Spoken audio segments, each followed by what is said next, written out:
On the surface, the prescriptions looked so real.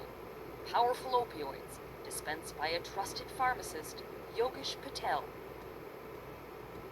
But dig a little deeper, and you'll discover that Brian Gill, who was dispensed 60 hydromorphone pills, is actually dead. So was Roy Lamore, who supposedly filled 2 prescriptions for that same opioid the very day he died. This man, Dhiru Dhruve, apparently needed 11 prescriptions for maximum strength fentanyl, and Yogesh Patel dispensed them, even though Dhruve doesn't exist. Herein lies the secret to Yogesh Patel's deception. Fake or dead patients, fake scripts, fake transfers to other stores. There was a lot of narcotics missing, unaccounted for. There was untold amounts of fentanyl. And yet neither Health Canada nor the province knew what was happening.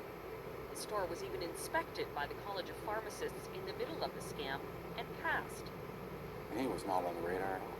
It wasn't until Woodstock police, conducting a separate investigation into a suspected drug dealer, spotted Patel meeting with him and pieced it together.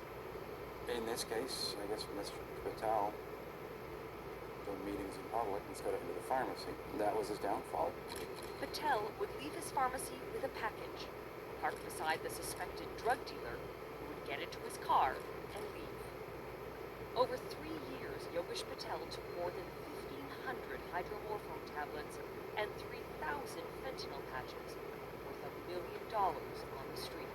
With that case, you have a small town of Woodstock that a third of the population could have been given a lethal dose of fentanyl. Patel is one of 15 cases our investigation, in partnership with the Toronto Star and the Ryerson School of Journalism, uncovered. 15 pharmacists who dealt drugs out the back of their pharmacy over the past 5 years. 9 of those cases involved dangerous opioids. And while these cases may be the exception, experts say we can't ignore them. The courts and law enforcement can't brush it off as a one-off. Because when a pharmacist becomes a dealer, the risk is so much greater. Supply. They have access to the supply, and the potentiality for adverse effects or problems within that community is huge. As a trained pharmacist, Yogesh Patel knew those risks and did it anyway. He pleaded guilty to trafficking and is serving an 11-year sentence in a Kingston prison. Carolyn Jarvis, Global News, Toronto.